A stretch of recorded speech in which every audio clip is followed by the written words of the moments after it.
Hello and welcome to the Orthodox View, where we discuss latest religious news from an Orthodox Christian perspective. I am your host, Philip Champion. Let's imagine the following scenario. You are an ordinary person, living in the country where you were born, the same land your family has called home for generations. You love your nation and its people. As a Christian, you avoid political involvement as much as possible, yet you still speak up for truth whenever your conscience compels you. Would such behavior break any laws? Clearly not. But what if those in power decide to revoke your citizenship to silence you? Well, that would be tyranny, any advocate of freedom would answer. And they would be right. Yet, this is precisely what has happened just days ago to His Beatitude Metropolitan Onufriy of Kiev and all Ukraine, whose Ukrainian citizenship was revoked by Vladimir Zelenskyy on July 2nd. Metropolitan Onufriy, the first hierarch of the canonical Ukrainian Orthodox Church and the largest Christian body in Ukraine, stands accused of allegedly acquiring Russian citizenship without notifying Ukrainian authorities. The Security Service of Ukraine, the successor to Ukraine's Soviet-era KGB, has also alleged that the Metropolitan maintains ties with Moscow and willfully obstructed the Ukrainian Orthodox Church's separation from the Moscow Patriarchate. That same day, Vladimir Zelenskyy commented on the situation in his nightly video address, stating the following: "We're also continuing our entirely justified work regarding various individuals who have tied themselves to Russia, figures with political influence and a Russian passport, individuals working against Ukrainian independence in all its dimensions, including the spiritual dimension. These people have no place in Ukraine. We're making the appropriate decisions. Such people have no place in Ukraine." In other words, Vladimir Zelenskyy has decided that His Beatitude Metropolitan Onufriy, too, has no place in his own country. Yet, this is far from an isolated incident. The Ukrainian government has systematically stripped clergy of the Ukrainian Orthodox Church of their citizenship. In February 2023, Zelenskyy revoked the citizenship of 13 Ukrainian Orthodox clergymen, including 5 bishops. By April of that year, reports emerged that 4 more hierarchs of the canonical church had been stripped of their citizenship, most of whom remain in charge of their dioceses to this day. Metropolitan Onufriy's case, however, stands apart. He is not just another clergyman, but the primate, the first hierarch of the Ukrainian Orthodox Church. Stripping the leader of a religious organization of his citizenship, all while threatening to outlaw that very religious institution, defies any logic. But let's examine what this truly means. While dual citizenship is indeed prohibited in Ukraine, this has not prevented numerous politicians and public figures in Zelenskyy's orbit from holding Russian or even Israeli passports. The Verkhovna Rada, Ukraine's parliament, reportedly includes over 100 MPs with second citizenships, some of them Russian. The same applies to various so-called bishops of the schismatic Orthodox Church of Ukraine. Yet, mysteriously, none of them face any consequences. As for Metropolitan Onufriy, he had already clarified the circumstances of his citizenship back in 2023. We will leave a link to his Beatitude's full statement, but here's a key part. In response to the statement claiming that I hold Russian citizenship, I wish to state unequivocally that I do not consider myself a citizen of Russia. To provide clarity, allow me to recount the background of my life. In the Soviet Union, there were 3 theological seminaries in Moscow, Leningrad, and Odessa. As a Ukrainian, I wished to enroll in the Odessa Theological Seminary, but was denied admission because I had left university, an act seen as a stain on Ukraine's atheist society, which had failed to instill atheism in me even at the university level. So I secretly left for Russia, specifically Zagorsk, now Sergiev Posad, home to the renowned Holy Trinity Lavra of St. Sergius and its attached Moscow Theological Academy and Seminary. During this time, the Soviet Union collapsed. Having been de facto a Russian citizen since I held permanent residency there, equivalent to citizenship under modern law, I obtained a Ukrainian passport. My Russian citizenship automatically renewed, but I took no interest in it and never used it. Back then, this carried no consequences and no one pursued the matter. Ukraine and Russia enjoyed fraternal relations.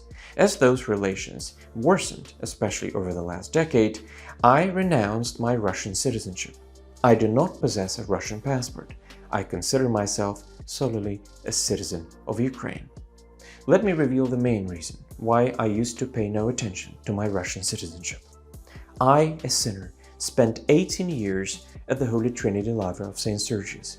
There I took monastic vows, was reborn into a new life in Christ, and encountered living saints, people who embodied divine humility and love.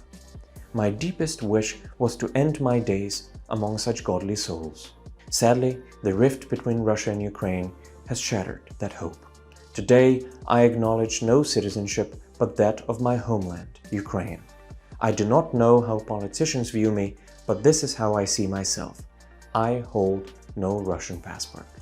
In other words, Metropolitan Onufriy, who studied at the Moscow Theological Academy and was a monk at the Holy Trinity Lavra of St. Sergius during the Soviet era, automatically acquired Russian citizenship in 1991, after the USSR's dissolution, due to his registration in Russia.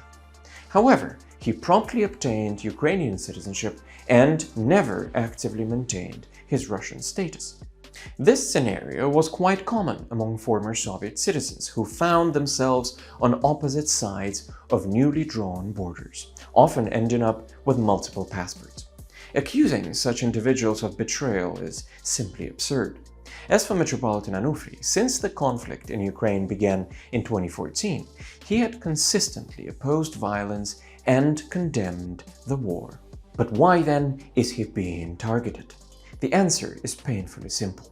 He is persecuted for refusing to betray Orthodox canon law to appease politicians pursuing their own agendas. By declining to submit to the schismatic Orthodox Church of Ukraine, Metropolitan Onufriy made himself a target of the Ukrainian state. But why revoke his citizenship now, in 2025? Well, the timing is no coincidence. This is a move, a response, following the June 17th attempted seizure of the Ukrainian Orthodox Church's cathedral in Chernivtsi, the very church where Metropolitan Onufriy had preached for over 20 years. A group of dozens of militants, led by a so-called OCU priest, stormed the cathedral, brutally assaulting 30 parishioners and severely injuring a priest who tried to block their entry. Upon learning of the attack, thousands of Ukrainian Orthodox faithful reclaimed the cathedral. Days later, Zelenskyy awarded the OCU priest, a repeat offender in such raids, a state honor. Now, both Metropolitan Onufriy and Metropolitan Meletius of Chernivtsi Diocese have been stripped of Ukrainian citizenship, leaving them vulnerable to arrest or expulsion at any moment. Yet, despite overwhelming evidence to the contrary, some still persist in making the unfounded claim that Ukraine's actions against the Ukrainian Orthodox Church are justified, falsely characterizing it as nothing more than Russia's outpost in Ukraine. The truth stands in stark contrast. Metropolitan Onufriy of Kiev enjoys unimpeachable authority across global Orthodoxy, revered as both a genuine ascetic and spiritual leader of unquestioned integrity. In the words of Mr. Vladimir Legoida, chairman of the Synodal Department for the Church's Relations with Society and Mass Media, the Ukrainian authorities continue their pressure campaign against the faithful, clergy, and bishops of the Ukrainian Orthodox Church, the country's only canonical Orthodox body. To the existing list of church seizures, prosecutions against clergy and laity, deportations, arrests, and criminal cases against bishops, we must now add the revocation of citizenship for the primate of the Ukrainian Orthodox Church, His Beatitude Metropolitan Onufriy of Kiev and all Ukraine.